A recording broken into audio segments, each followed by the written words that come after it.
Compassion and Choices has countless resources to really help with not only end-of-life planning, but conversations around end-of-life planning. My role is responsible for targeted outreach to the African American community, Latino, faith communities, LGBTQ communities, as well as our Doctors for Dignity program.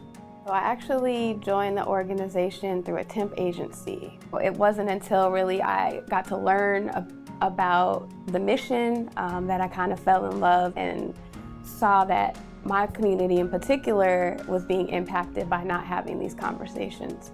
And about halfway through my tenure in 2011, my father's cancer came out of remission.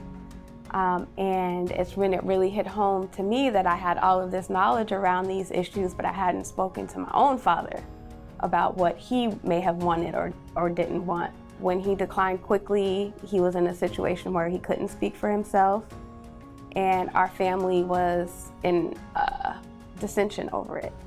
As his children, we thought he wanted something in particular. His wife thought he wanted something different, and the facts are none of us knew what it is that he wanted. And so we spent our final days really fighting instead of being able to honor him the way we should have. If this is happening to me, someone who's informed, what must be going on in the rest of our community?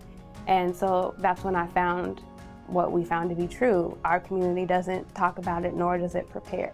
At Compassion and Choices, we have worked with different community groups and community leaders to start having these conversations before a time of crisis, so that we are sort of desensitizing ourselves to the subject of death and taking sort of the fear aspect away from it and the mystery around dying and really planning for it. And so we have created a lot of tools and resources that really can help foster that conversation and really break down those specific issues that you face at end of life.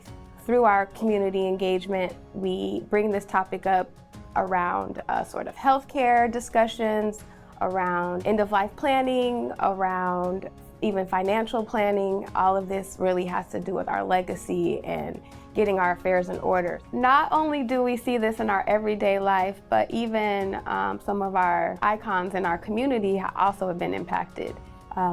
It's a problem that I think we actually have the control to change if we just have the information. You know, death is just as much of a part of life as living is.